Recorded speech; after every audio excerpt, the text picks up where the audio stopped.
Halo semuanya, di video kali ini kita akan membahas materi flora dan fauna di Indonesia dan dunia. Submateri faktor-faktor yang memengaruhi sebaran flora dan fauna. Seperti yang kita ketahui bahwa flora dan fauna memiliki perbedaan yang esensial dan karakteristik habitatnya yang berbeda. Indonesia merupakan negara yang kaya akan flora dan fauna, baik yang terdapat di darat maupun di laut. Pernahkah kamu memperhatikan flora dan fauna di wilayah Indonesia? Tentu setiap wilayah memiliki perbedaan, bukan? Flora dan fauna tersebar tidak merata di setiap daerahnya, yang dipengaruhi oleh beberapa faktor. Lalu, apa saja faktor-faktor tersebut?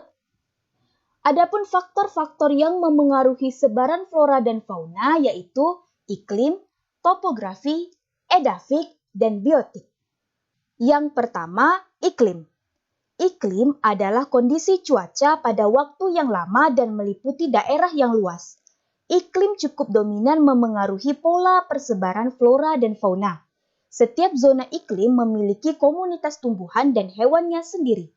Beberapa unsur iklim itu antara lain suhu udara, kelembaban udara, angin, dan curah hujan. Suhu atau temperatur menunjukkan derajat panas benda. Misalnya, semakin tinggi suhu benda, semakin panas benda tersebut. Adapun suhu udara adalah derajat panas dan dingin udara di atmosfer. Suhu udara di permukaan bumi bersifat relatif, bergantung pada faktor-faktor yang memengaruhinya, seperti lamanya penyinaran matahari. Wilayah yang memiliki suhu udara tidak terlalu dingin atau tidak terlalu panas merupakan habitat yang sangat baik bagi sebagian besar organisme, baik manusia, hewan, maupun tumbuhan. Khusus dalam dunia tumbuhan, kondisi suhu udara adalah salah satu faktor pengendali persebaran vegetasi sesuai dengan posisi lintang, ketinggian tempat, dan kondisi topografinya. Kelembapan udara. Kelembapan udara adalah kandungan total uap air di udara. Kelembapan suatu daerah dipengaruhi oleh angin dan curah hujan. Kelembaban yang tinggi akan membantu ketersediaan air. Tumbuhan dengan kebutuhan air yang sangat tinggi tumbuh di tempat lembab dan sebaliknya. Kemudian, sebagian besar hewan sangat menyukai kelembapan. Hewan di hutan hujan lebih memilih untuk hidup hanya di wilayah berudara jenuh dengan kelembapan. Namun, hewan gurun lebih memilih untuk tinggal di tempat udara kering. Angin. Angin adalah udara yang bergerak. Angin mengalir dari tempat yang memiliki tekanan udara tinggi ke tempat dengan tekanan udara rendah. Di permukaan bumi, daerah yang mempunyai tekanan udara rendah adalah daerah khatulistiwa karena selalu mendapatkan sinar matahari. Adapun di daerah kutub, tekanan udaranya lebih tinggi. Oleh karena itu, aliran udara bergerak dari daerah kutub menuju daerah khatulistiwa. Selain itu, angin akan bertiup kencang pada daerah yang tidak ada rintangan atau reliefnya rata. Angin memiliki peranan penting dalam distribusi organisme karena angin berinteraksi dengan faktor fisik lainnya.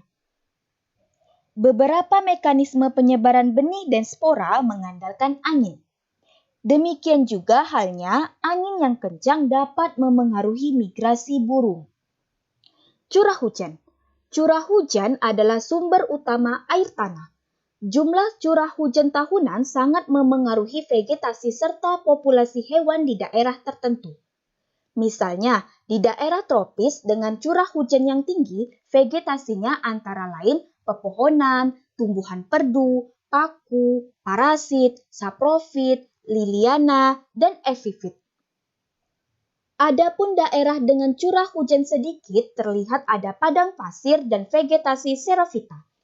Umumnya, jumlah tumbuhan di lingkungan dengan curah hujan rendah lebih sedikit daripada jumlah tumbuhan di lingkungan dengan curah hujan yang tinggi. Hal yang sama juga berlaku dengan hewan. Hewan akan cenderung mengelompok di sekitar kolam air.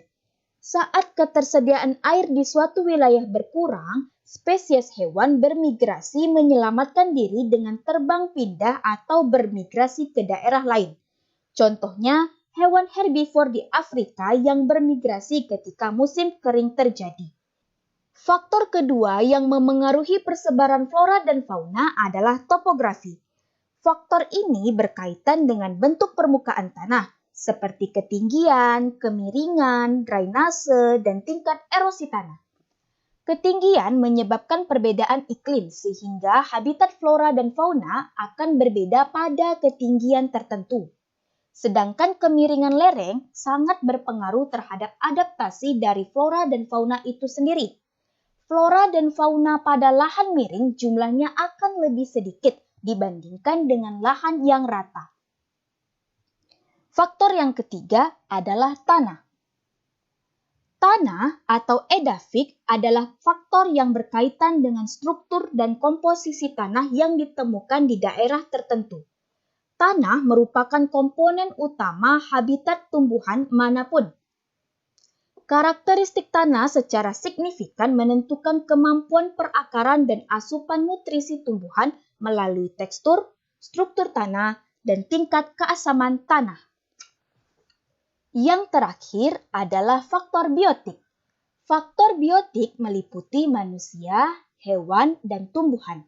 Dari ketiga faktor tersebut, yang sangat berpengaruh adalah manusia. Manusia memiliki peran penting bagi persebaran flora dan fauna di bumi. Manusia dengan daya upayanya mampu mengubah suatu lingkungan alam sesuai keinginan. Sebagai contoh, manusia mengubah hutan menjadi perkebunan. Manusia juga dapat memindahkan hewan dan tumbuhan dari habitat aslinya ke suatu wilayah. Contohnya, kuda Nil yang habitatnya di Afrika dipindahkan ke Indonesia. Tanaman perkebunan seperti kopi dan teh dibawa dari habitat asalnya ke Indonesia. Nah, itulah tadi pembahasan mengenai faktor-faktor yang memengaruhi sebaran flora dan fauna. Terima kasih telah menonton video ini. Sampai jumpa di video selanjutnya. Bye-bye.